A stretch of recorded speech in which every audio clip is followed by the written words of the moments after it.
पुण्यश्लोक अहिल्यादेवी होळकर यांच्या 301व्या जयंतीनिमित्त ठाण्यात धनगर प्रतिष्ठानच्या वतीने आयोजित स्मारक उद्घाटन आणि धनगर रत्न पुरस्कार सोहळा उत्साहात पार पडला। या कार्यक्रमाला उपमुख्यमंत्री एकनाथ शिंदे प्रमुख पाहुणे म्हणून उपस्थित होते। यावेळी बोलताना शिंदे यांनी अहिल्यादेवी होळकर यांच्या लोककल्याणकारी कार्याचा गौरव करत त्यांचा आदर्श आजही समाजासाठी प्रेरणादायी असल्याचं सांगितलंय। स्मारक उभारणीत योगदान देता आलं हा आपल्यासाठी अभिमानाचा क्षण असल्याची भावना त्यांनी व्यक्त केली। कार्यक्रमात विविध क्षेत्रांमध्ये उल्लेखनीय कार्य करणाऱ्या मान्यवरांना धनगर रत्न पुरस्कार देऊन सन्मानित करण्यात आलं। महिलांच्या सक्षमीकरणासाठी राज्य सरकार कटिबद्ध असल्याचंही शिंदे यांनी यावेळी नमूद केलं। अहिल्यादेवी होळकर यांची 301वी जयंती आहे। त्या जयंतीच्या पूर्वसंध्येला हा स्मारकाचा दिनांकदार सोहळा होतोय। आपण सगळे भाग्यवान आहोत दीपक की या स्मारकामध्ये आपल्याला छोटा मोठा का होईना योगदान देता आलं आणि त्याबद्दल मी संस्थेचं मनापासून अभिनंदन करतो। दीपक आणि त्यांचे सर्व सहकारी यांचं मनापासून मी अभिनंदन करतो आणि छत्रपती शिवाजी महाराजांना मानाचा मुजरा त्याचबरोबर राजमाता जिजाऊ महासाहेबांच्या चरणी साष्टांग नमस्कार आणि लोकमाता पुण्यश्लोक अहिल्यादेवी होळकर यांच्या चरणी कोटी कोटी वंदन करतो। आणि आचारसंहिता असल्यामुळे जास्त भाषण करत नाही, पण चांगलं काम केलं तुम्ही, म्हणजे दिलेला निधीचा योग्य विनियोग केला आणि अतिशय सुंदर छोट्याशा जागेमध्ये परंतु सुंदर असं अहिल्यादेवी होळकरांचं स्मारक या ठिकाणी उभं राहिलेलं आहे। आणि मला या स्मारकासाठी निधी देण्याचा भाग्य मिळालं। निधी देण्याचं भाग्य मला मिळालं आणि म्हणून म्हणजे अहिल्यादेवी होळकर यांचं जे काय कर्तृत्व आहे ते जगजाहीर आहे। बघितलं आपण तिथे किती मंदिरांचं जीर्णोद्धार केला, काशी विश्वेश्वरा सारखा देखील तिथं पण पुतळा आहे। मी गेलो घाटावर तर अनेक मंदिरं बांधली, घाट बांधले, पाणपोळ्या बांधल्या, धर्मशाळा बांधल्या, अन्य क्षेत्र उभी केली, खूप मोठी कामं केली। विहिरी देखील त्याची माहिती दिलेली आहे। कसारा घाटात आणि देशभरामध्ये विहिरी ज्या आहेत त्याचा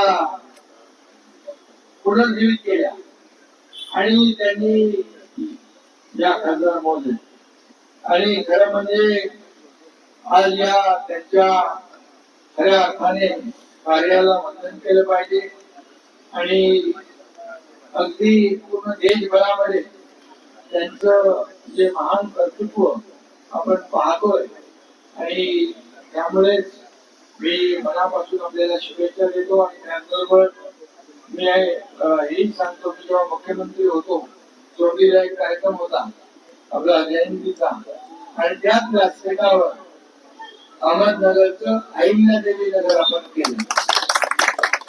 तिथे मागणी आली आणि व्यासपीठावर द्यायची आणि आज अहिल्या नगर म्हणून नामकरण देखील झालं आणि म्हणून आज आपण एवढंच सांगूया की अहिल्यादेवी होळकर यांचं जे कार्यकर्तृत्व आहे ते कार्यकर्तृत्व महान आहे। त्यांचा आदर्श आपण घेतला पाहिजे, आदर्श डोळ्यासमोर ठेवून काम केलं पाहिजे।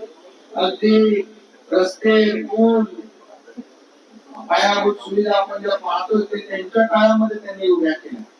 शेतकऱ्यांना आपण मदत करतो, शेतकऱ्यांना देखील अगदी पाठीशी उभं राहण्याचं काम अहिल्यादेवी होळकरांनी केलं।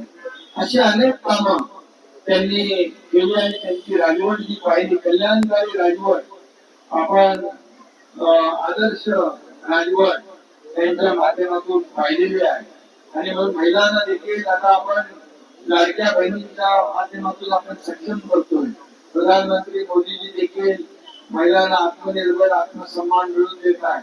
लाडकी बहीण योजना आपण सुरू केली आणि ती देखील देशात लोकप्रिय ठरली आणि अहिल्यादेवींनी देखील महिलांना घरात बसू न देता त्यांना अतिशय म्हणजे त्यांनी कर्तृत्व गाजवावं, सगळ्या क्षेत्रामध्ये पुढे यावं यासाठी अहिल्या देवीने देखील त्या काळात प्रयत्न केले आणि प्रजेसाठी रोजगार निर्माण करणारी दूरदृष्टी अहिल्या देवींची होती हे मी या ठिकाणी सांगू इच्छितो. आणि म्हणून त्यांचे उपकार आपल्याला अनंत आहे आणि म्हणून त्यांच्या उपकारातून ऋणातून आपण कधीच उतराई होऊ शकत नाही. आणि म्हणून अशा प्रकारची कितीतरी स्मारक आपण मांडली तरी ती कमीच पडतील. आणि असं त्यांचं महान कर्तृत्व या ठिकाणी होतं. आणि म्हणून आपण कर्जमाफी केली अहिल्यादेवी होळकर यांच्या नावाने, पुण्यश्लोक अहिल्यादेवी होळकर यांच्या नावाने कर्जमाफी केली शेतकऱ्यांची आपल्या माहिती सरकार. ते आम्ही निवडणूक जेव्हा होती त्यावेळी आश्वासन दिलं होतं, त्याची पूर्तता केली, घोषणा करून लवकर त्याची कार्यवाही होईल. आणि त्यामुळे अहिल्या देवी आदर्श डोळ्यासमोर ठेवून आपण राज्याचा कारभार करतो. छत्रपती शिवाजी महाराजांचा आदर्श डोळ्यासमोर ठेवून आपण कारभार करतो. आणि म्हणूनच मी आपल्याला एवढंच सांगतो, मी माझ्याकडं दीपक आला आणि तेव्हा स्मारकाला आपल्याला चांगलं करायचं आहे, मी तात्काळ त्याला हो म्हटलं. कारण माझ्याकडे करतो बघतो पाहतो असं नाही. No return on the spot decision, तात्काळ.